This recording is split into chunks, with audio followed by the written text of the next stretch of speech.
And it's not the only ask thing. me my 5? Yes, what are your 5? I don't read. Oh, okay, right. I have to have picture books. Tough crowd. All right. First, obviously, the scriptures.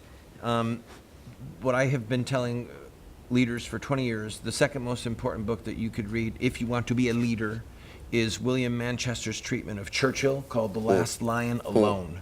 It's a 3-volume set. The first one is The Last Lion, Visions of Glory. The second one is The Last Lion Alone. The third one just came out post-death, co-written, called The Last Lion, Defender of the Realm. But the last So line... do I get to be the nag now? I'm sorry, go ahead.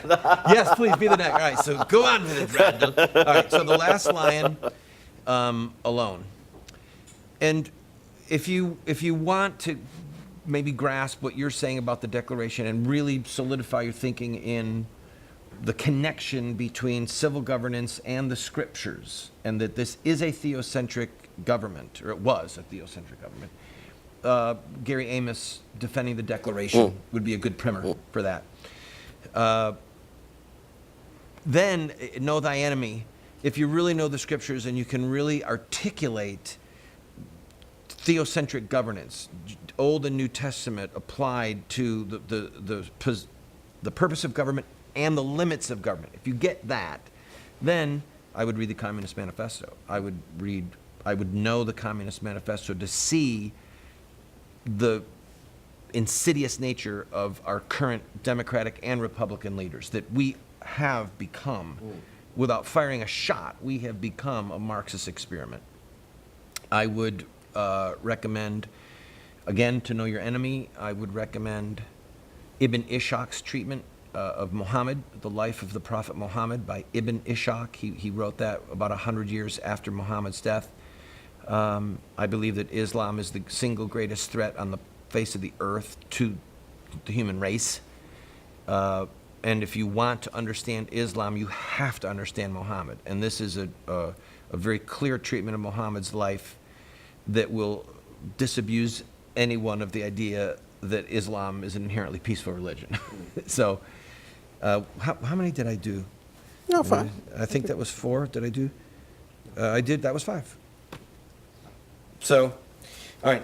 See, and you got me on that, but now I'm thinking of this whole list of things that I would have to add to The that. Prince is a critical book. I mean, the other critical book that I didn't add because I wanted to do the last 2 in a more general kind of know thy enemy sense. But in terms of knowing America, not knowing it as it is now, but knowing it as it was meant to be in principle, I think Tocqueville got it right. And so if you read Democracy in America, he has a very clear vision of what was making it possible for the American experiment to work the way it was supposed to. Okay, so to continue being the nag, any other books, by the way? Anything that you missed? Because I thought of a couple. The only book that I would think of is, I think people ought to read Democracy in America, Tocqueville's book, to understand how and what was the thinking that made America work in the first place. Because I think he got it. He got a very good sense of it.